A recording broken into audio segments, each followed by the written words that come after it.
this video was a long time coming. And I know I'm probably going to get some strange looks. I have gotten those very looks in person whenever I say this. Every single person I have told this has reacted pretty much the same way, whether they have or they have not watched Riverdale, because it has a reputation that precedes it. And that in itself should be a deterrent. But you know what? I am who I am. And I've decided to live my truth.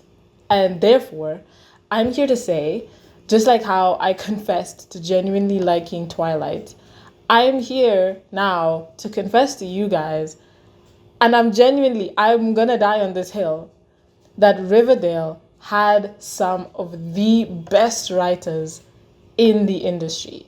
And I'm not saying that as some kind of ironic statement. I'm not trying to be sarcastic. I'm serious. Dead serious. I believe deep down in my soul that those writers are goals. So let's talk about it. Now, the thing is, I'm aware that Riverdale is an absolutely crazy train wreck of a show. I'm aware. Except, train wreck is not the word I would necessarily use to describe it. Because is it crazy? Yes. Does it feel like it's going off the rails? Yes, it does. Does it departing from the rails mean that the train wrecked? Now that's where I'm here to argue that it didn't. Because I would actually say that season 4, which to me was the most boring season, is a season where it actually went off the rails for a while. And in order for you guys to understand what I'm trying to say, you need to think about Riverdale in actual context. Don't think about it as a show that is supposed to make sense. Don't compare it to other teen drama, detective mystery type shows. Like, don't even think about it in terms of what we thought we were getting in season 1 and 2. Think about it as Riverdale, what we actually got in the end. Season 4 is the one that kind of sticks out the most, to me anyway, because the whole thing is kind of like a journey. So season 1 starts off pretty normal. We all thought we understood what we were getting into. It lured us in with familiar. But I really believe that it was always their intention to go crazy with it. I honestly believe that. So it was clever of them to bring us in slowly. We all knew that this was supposed to be based off the Archie comics, right? So we had some sort of idea or expectations, assumptions. That was on us, guys, not the writers. That was on us. But they knew what they were doing. And they said, this is how we're going to get more people to tune in. And then we're going to take them on this wild journey. And that's what they proceeded to do. Slowly by slowly, they built it up. And I mean, do you guys remember when they were levitating babies? Like, I don't remember if that was something that they showed in a trailer or if it was just a clip that I saw circulating, or maybe it was my first time watching. I don't remember the specifics of it. But I remember seeing this when they dropped the twins over the fire for the first time and being like, what? Like, what is going on? Is this magic? Is there magic in Riverdale now? And I don't know. I mean, you guys must remember this, and your first reaction to it must have been similar to mine. And so this is what I'm saying. Like, it was introduced slowly but surely, just letting us know, like, you guys don't actually know what you're watching, like, and you will never know. That's what they were trying to tell us, but we refused to listen. We didn't know that yet at the time. We were still holding on to the very grounded story we thought we were supposed to be watching. And when they gave us the signs, we didn't accept it. So I will admit, I was just like all the rest of you guys who complained and complained and complained through season 2 and 3 about how nonsensical the show was getting, about how it just wasn't seeming realistic anymore. And we started off season 1, it's just supposed to be these teen detectives. And now, what is going on? All of that farm stuff and organ harvesting, like, it didn't make any sense. I was one of you guys, I promise. But then I saw the light. So how? Well, I ended up taking a very, very long break in season 3 because it honestly it got so boring. I couldn't even tell you guys what happened in that season really. Like I know there was a mystery obviously because that's what the whole show is about, but I remember them trying to fool us that Jughead was dead, which was so obvious he was not gonna actually be killed off the show. And then there was like I don't know, something to do with he was in some prep school or something, private school, and he wasn't getting along with the people. Someone may or may not have killed themselves or have been killed, and that's what he was trying to figure out. And that's pretty much all that I remember. Honestly, who knows? That's besides the point. After the long break that I took, somewhere in the middle of season 4, I think it was a few years, I saw some clips of Riverdale on Instagram. By this time, I think that they were around season 6 in the actual airing of the show, so I had missed a lot. So I come in seeing this very short, I mean, what on Instagram, it's less than 30 seconds. And I think it was Betty and Veronica and Cheryl. And if you guys have watched season 6, you know that to just kind of be dropped into the middle of season 6 with no context is you'll never understand. So somebody who had left off in season 4, and then I come back in and it's like they have powers now. They had some sort of powers that were going on. I was like, this must be somebody's dream. Like I can't see how we got here because as I'm saying, I didn't even finish season 4. So I'm like, as much as I can believe Riverdale has gone crazier than I left it, what is this that I'm looking at? This shouldn't be, this is straight magic right now. So I was like, no, I'm too curious. I want to see how we got here. So I was like, let me go back to Riverdale and see what happened. And guys, my eyes were opened. Okay. When I came back, now I was coming back with the understanding that I'm about to watch madness unfold. That like nothing was going to make sense. And I at least knew that my preconceived notions, like I needed to shed all of that. This was not a grounded show. This was not a teen mystery in a small town, like them just doing detective work. I needed to come in with that understanding in order for me to have the experience that I had. And let me tell you, it was the best experience I've ever had watching a TV show in my life. And I will tell you guys, like I have watched many TV shows, but this one was such a blast in a way that I've never known before. And this is the thing, like you have to watch it in moderation because at first when I jumped back in, I did try to binge because I was trying to get through season 4 and 5 as soon as possible. I was trying to get to the crazy magic stuff that I had been seeing. So I wanted to like get through everything as fast as possible. So I was binging it, and I'm a binger by nature. But it's not the kind of thing that you can just binge, right? Because it's mad. And the more you sit with it, the more time you start to understand that nothing is making sense and it starts to seep into your brain. So you kind of have to take that step back every few episodes and just give yourself a break for a few days, come back, and it's like a reset in your brain, like you've cleansed your palate, and then you can just have a good time watching all the madness. Okay, but all of that aside, when I really think about Riverdale, especially season 5, 6, and 7, because like what I've mentioned before, and even me saying that I was having a good time, that's more of like, when you watch a bad movie and you enjoy it for how bad it is. That's kind of where I was that time, right? But what I'm now trying to say isn't even that. If you think about it, it's kind of fun to watch the madness. No, I think that especially season 5, 6, and 7 was some of the best writing choices that could have been made for the show. And I'm saying this with as much honesty as I can. I genuinely believe that it saved what was shaping up to just be a disaster.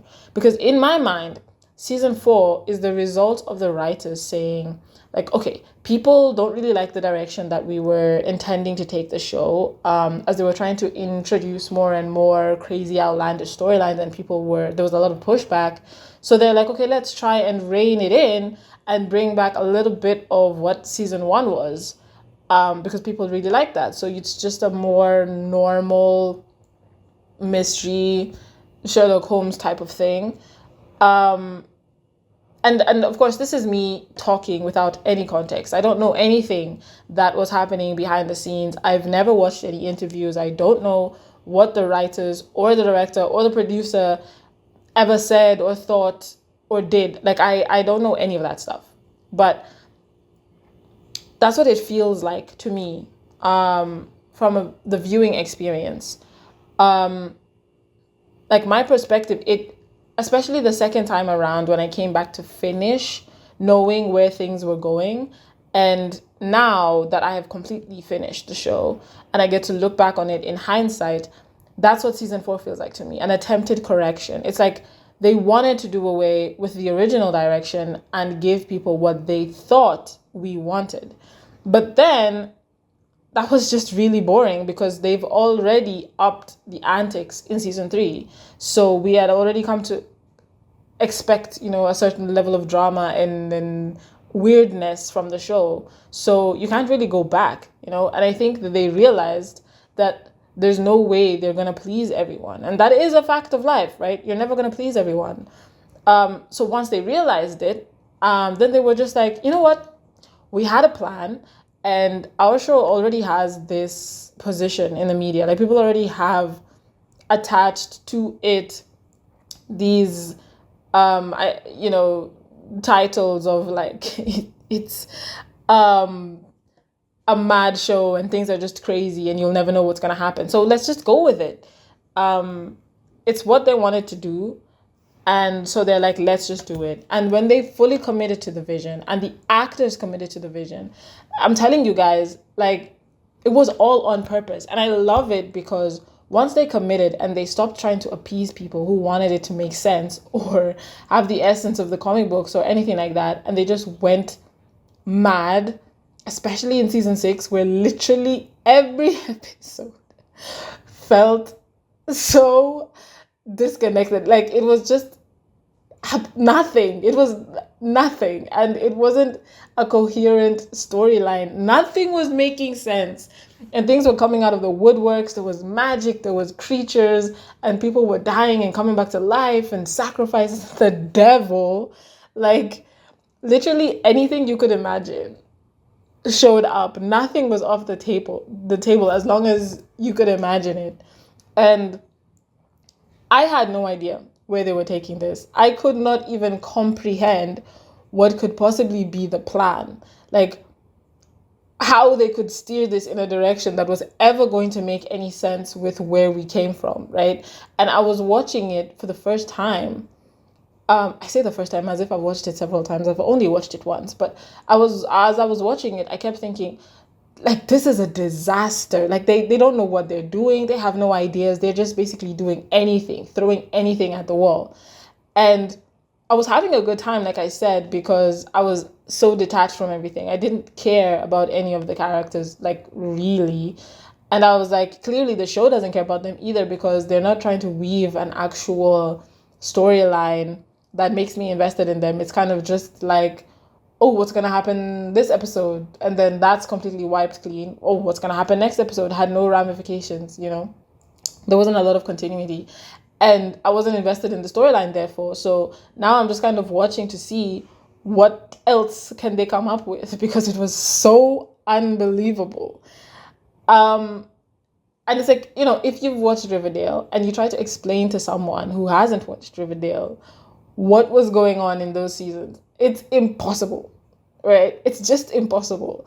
But somehow, despite the fact that I had no expectations whatsoever, that I did not believe at all that they were going to try and tie it all together, they somehow managed to do so.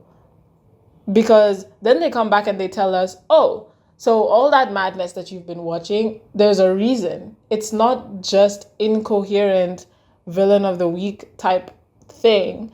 We didn't lose the essence of our show. Like, this is the explanation for why everything has been so crazy this last season. And I was like, you know what? That's the first time when I finished season 6 is the first time I was like, you know what? We may have misjudged these writers. Because just because somebody is writing content that is wacky, and let's also remember that the Archie comics are wacky in nature as well. So in that sense, they're kind of honoring the comic books. It's just in a different genre. But just because they're writing things that are wacky does not mean that they are incompetent writers.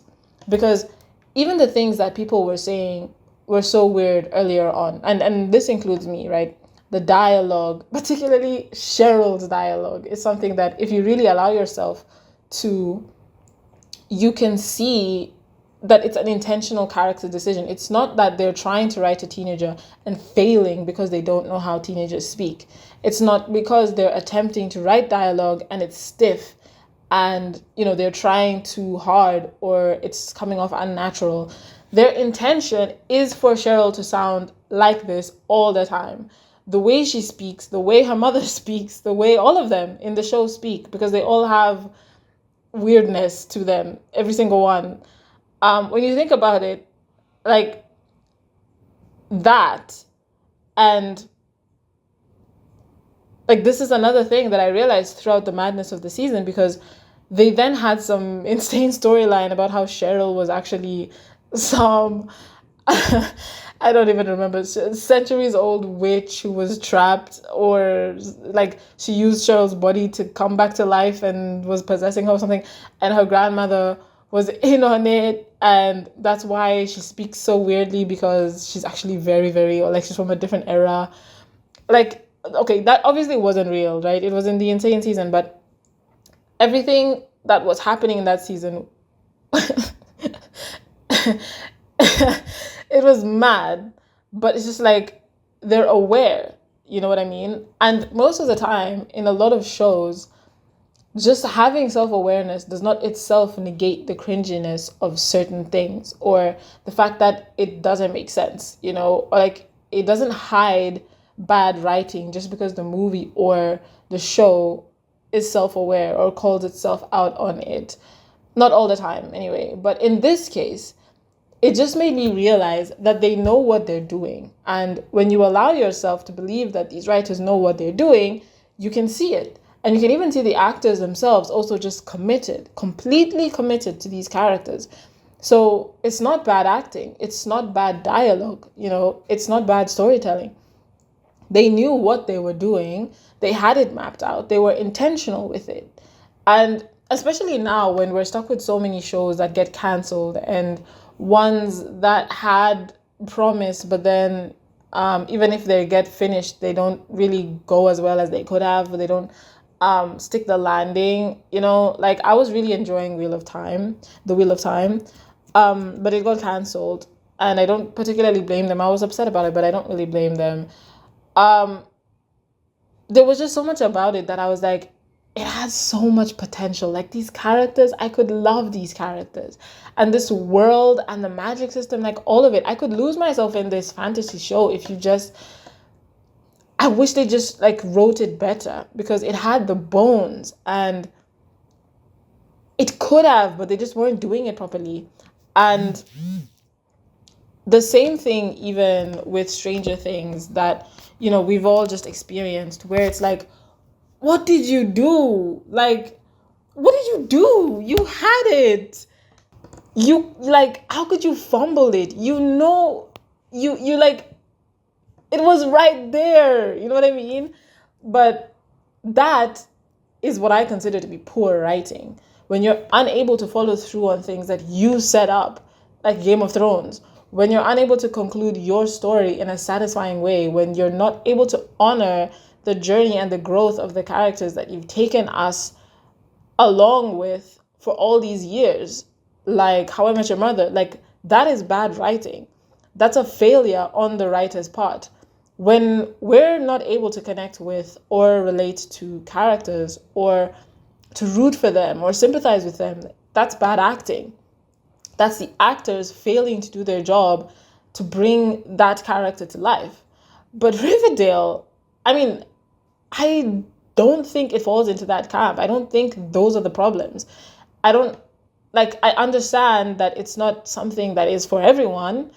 It's very fair to say like you don't like shows that are incoherent in that way, or like the storytelling style, because it does have a certain storytelling style that is different from the one we've become accustomed to, where, there's an expectation that things are logical or linear, and us being brought into the logic of the world is what makes us feel like this was a good show. But Riverdale kind of operates on a different scale because it's not like the world itself is not making sense. It doesn't make sense even to the characters. They don't know what is happening. So, as confused as we all were in season 6, so were the characters. They had no idea what was happening to them. And then as it goes on and you start to realize, wait, there's a plan. Like, we were confused and the characters were confused, but the writers were not confused. They had an explanation, and this is all intentional on their part.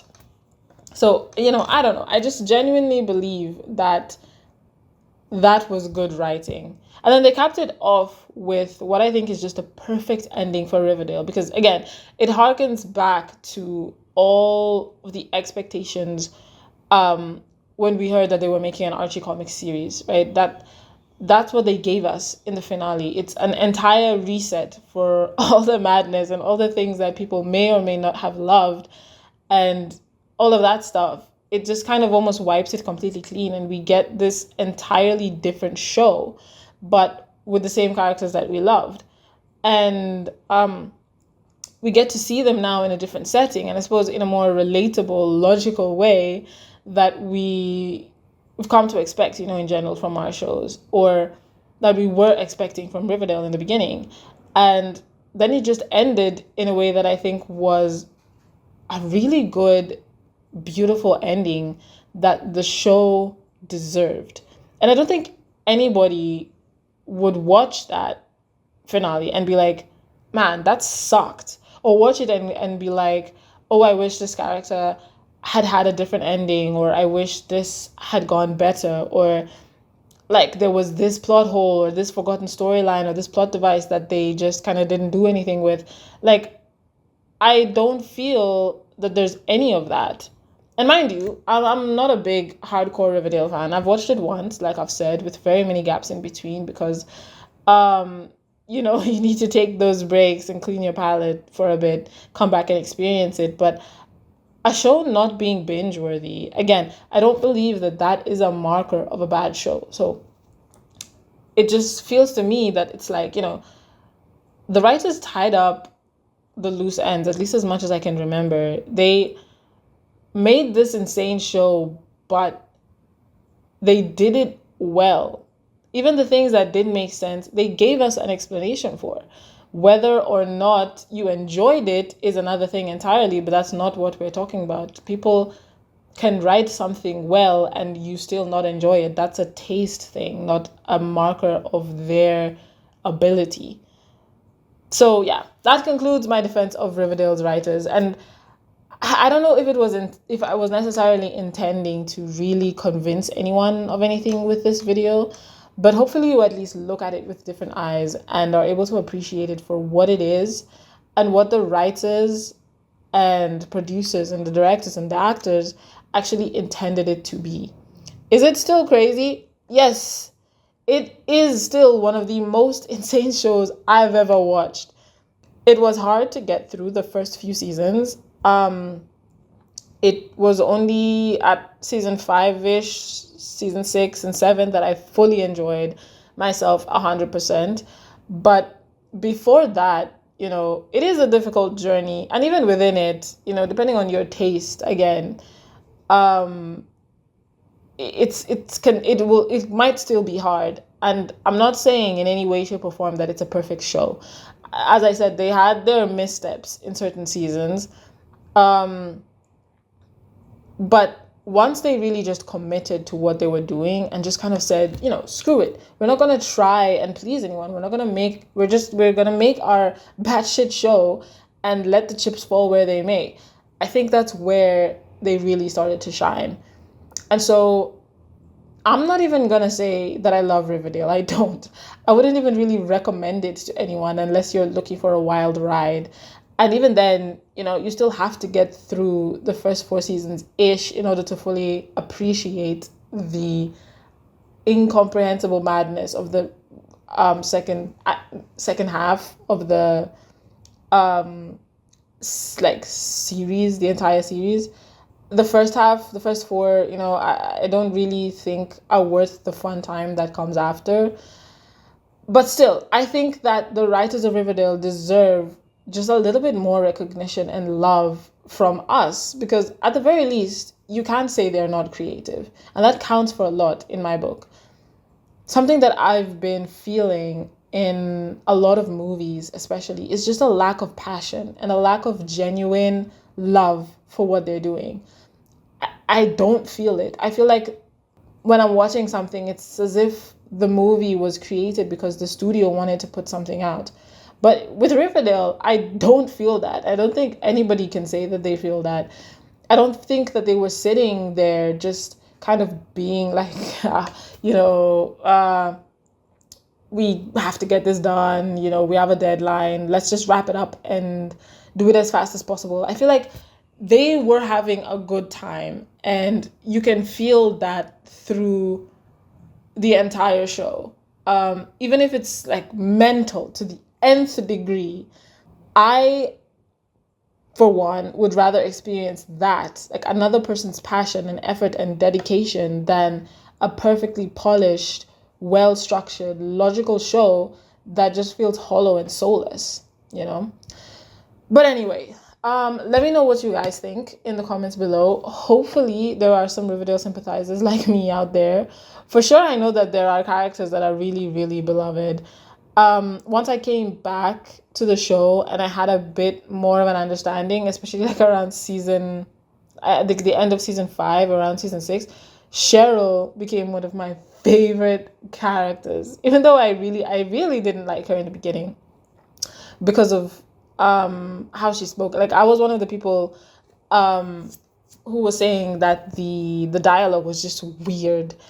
But by the end, I was like, you know what? I love it. I love this character choice, and I love the way she speaks, and I love the way like her dynamic with her mom and her grandma, and the words, the word choices. It's crazy, and I love it. Even the delivery and everything, like, it's just amazing.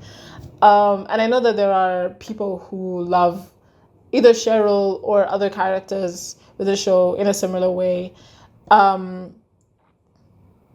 I feel like we need to just give that to the writers,